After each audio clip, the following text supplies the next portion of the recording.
Pag-usapan natin mga kapatid kung halimbawang tayo ay naguguluhan. Hindi na natin alam kung ano pa po ang mga susunod na hakbang kung halimbawang nagawa na po natin ang no contact. Tayo po ay nakapag-provide na po ng space at ngayon nga po tayo ay nasa kalagitnaan kung saan ini-ignore po natin siya completely. Or let's say nakapag-provide na po tayo ng space, nagawa na po nating lahat, kumbaga na-prioritize na natin yung gusto niya, nagbigay na po tayo ng respeto. Pero ang tanong mga kapatid, tayo ngayon ay naiipit sa kalagitnaan at hindi nating alam kung papaano ang gagawin. Ito po ay isang problema na madalas din po nating na-encounter sa mga one-on-one consultations po at coaching po ng Papong TV kung saan successfully ay nagawa po ang no contact. Ang pakiramdam nila ay kumbaga nakarecover na sila mga utol ay hindi na po nagtutuloy at hindi na po binabalikan yung relationship. Ang tanong, papaano kung halimbawang nag-work pala yung dynamics ng no contact or space na ipinrovide mo, kaso hindi nating alam kung papaano po tayo ko-connect. Napabayaan na nga po at sadyang nakalimutan na nga lang po ng ex natin.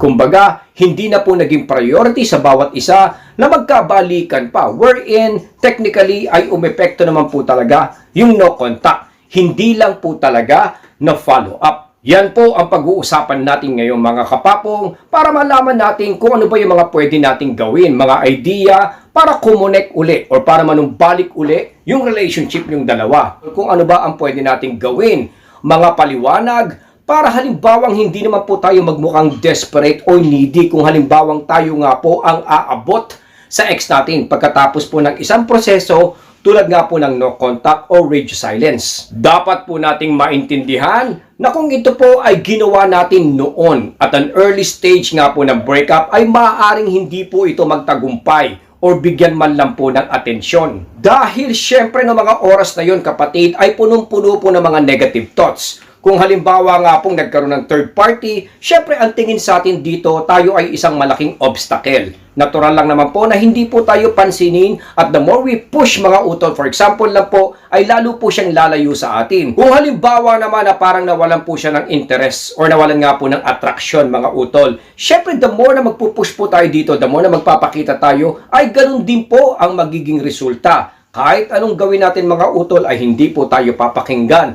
Dahil in reality, at lagi ko naman pong sinasabi, sa mga oras na to, sarili po niya ang kanyang iniisip. Pero, pagkatapos po ng mga prosesong no contact rule, or halimbawang tayo nga po ay nanahimik for quite some time, of course, a message or a situation, or halimbawang kayo po ay nag-reach out, will automatically interest your ex. Nawala po tayo ng mga ilang araw. Curiosity, of course, papasok po sa mga ex natin. At halimbawang araw-araw yan mga kapatid na siya po ay hindi nakakabalita at nowhere to go, wala siyang idea, wala siyang naiisip, zero visibility, blinded po siya sa nangyayari sa inyo mga kapatid. Anything na makakabalita siya coming from you ay syempre po tatawag at pupukaw po ng atensyon ng mga ex natin. Compare kung halimbawang kayo po ay parang nangungulit no mga oras na yon. Malaki na po ang pinagkaiba nito. Parang ganito mga utol Kung i-imagine natin na kunyari bukas, bigla tayo magsesend ng tinatawag na message na to, of course, ito po ay completely i-ignore niya. Pero kung halimbawang siya po ay nakapag-isip-isip na po at medyo na-miss na rin po tayo kahit papaano, nakita na po niya yung value nyo, dumating na po siya sa realization, kumbaga, naging successful ka sa pag-provide ng space sa kanya mga utol. Siyempre kung siya ay makakatanggap ng message coming from you or halimbawang balita, nag-reach out, sigurado naman po kung entertainin po ito ng ex natin. Ito po ay tinatawag ko rin nga pong let's test the waters mga utol. Madalas ko itong banggitin sa mga coaching po ng Papong TV na kung halimbawang kayo po ay nakapag-provide na po, wala naman pong masama kung kayo po ay magte-test. Tetestingin po natin kung nasaan na po tayo sa puso ng ex natin. Kung ano na po yung naiisip mga utol. Huwag na po tayong tumingin sa mga signs kung ano pa po yung nakikita natin. Dahil kadalasan naman po dyan, mixed signals at napakagulong mga senyales naman po talaga ang na-encounter natin dito mga kapapong. So in order to know kung nasaan na tayo sa kanya, ay magsesend po tayo ng message na tinatawag ko nga pong para kang nagko-connect na para kang nagdi-disconnect at the same time. Bakit po ganon? Ito po ay itinuturing kong nasa gitna mga utol dahil unang-una, hindi tayo dapat magbukang desperate dahil pag tayo ay naging needy, magti-trigger sa mind ng ex natin yung dating nangyari. Kung halimbawa naman na tayo ay parang pushy mga utol, lalo po siyang lalayo sa atin. So ano po ang pinaka-best thing? Para tayo ay mapansin at mabigyan ng atensyon ng ex natin after a while. So, kailangan po nating mag-message ng something na ikatutuwa naman niya at hindi naman po niya ikakagalit. Na sense po niya na kayo po ay wala na pong negative thoughts at wala na pong puot na nararamdaman po sa sarili nyo. Ito nga po yung tinatawag ko sa mga coaching natin na thank you message mga utol. Napaka-epektibo nito mga kapatid dahil kung titignan natin mabuti ay hindi po kayo magmumukhang desperado or demanding kung ito po ang isesend natin. Mga utol, ito po ay magiging very effective kung halimbawang dumating na po sa point ng realization ng ex natin kung saan nagkaroon na po siya ng curiosity at na-notice na nga po niya ang pagkawala or halimbawang kayo po ay nawawala.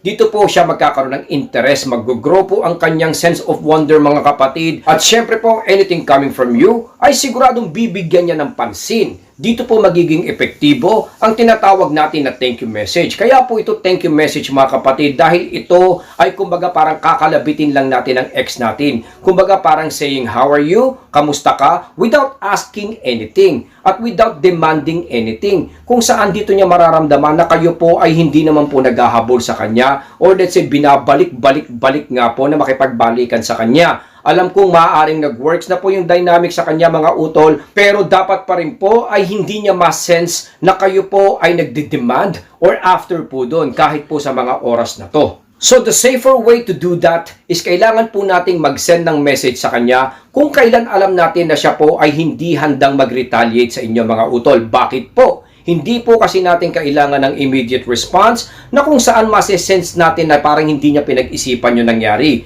Ang main goal dito mga utol ay kailangan ma-attach po siya sa sinabi nyo. The longer it takes ay lalo po siyang magiging epektibo dahil araw-araw habang lumilipas po yun, alam po ng ex natin na nandun po kayo sa telepono niya, na nag-iwan po kayo ng mensahe at may kailangan siyang gawin na kung halimbawang emotionally attached pa rin po at nanumbalik na nga po ang pagmamahal ng ex mo sa iyo mga kapatid. Ito nga po ay tinatawag natin na let's test the waters dahil dito po natin malalaman kung nasa na nga po tayo sa kanya. Kung nakita na niya ang value mo, siya po ba ay totally nakapag-move on na sa iyo? Wala na po ba talaga siyang interest sa ating mga kapatid? Ito po ang tanging paraan.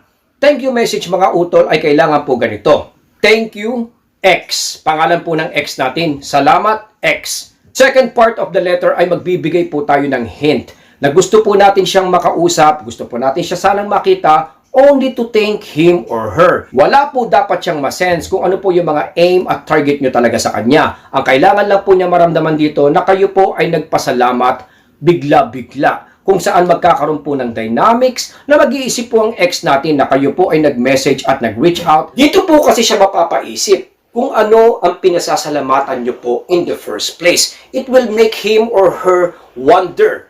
Mas lalo po siya mag-iisip mga kapatid na kung baga all of a sudden bigla po kayo nagmensahe. Magkakaroon po kasi ito ng impact after a while na kayo po ay nawala mga utol. Ito po ay isang mabisang paraan mga kapatid para mag-connect uli kayo ng ex nyo. Especially kung halimbawang mataas ang pride niya na kung saan hindi po dapat talaga tayo bumaba ng level. Mga utol, dito po tayo magko-connect uli at dapat po nating tandaan, lagi ko nga pong ipinapaalala sa karamihan na hindi po natin dapat tinatrato ang ex natin na isang ex o dating karelasyon natin. Ito yung mga panahon kung saan nagkaroon na po kayo ng self-heal, na detox nyo na po yung sarili nyo. Ngayon kung kayo po ay nag-message sa kanya ng thank you message mga utol, dapat po ang projection natin sa kanya ay isa lang pong kaibigan. Back to zero po tayo dito mga utol na kung saan paano ba nagsisimula para makipagkaibigan. Katapos po nito mga utol, dito po natin malalaman kung siya po ay magre-respond sa atin or hindi. Kung ano man ang gawin niya mga utol ay dapat hindi po natin sundan.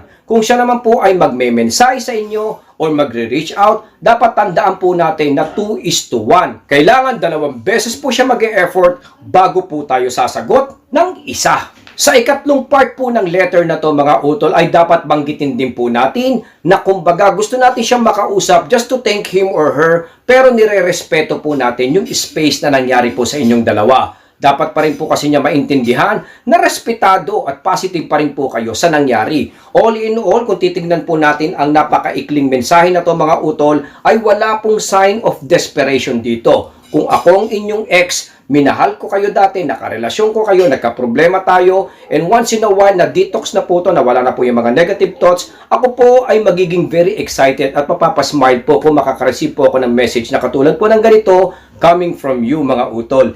Ito po ay matinding ipinapaliwanag po natin or let's say dinidiscuss po natin sa ating Papong TV coaching sessions mga utol kung saan nilalathala natin yung mga tamang paraan para mangyari ito.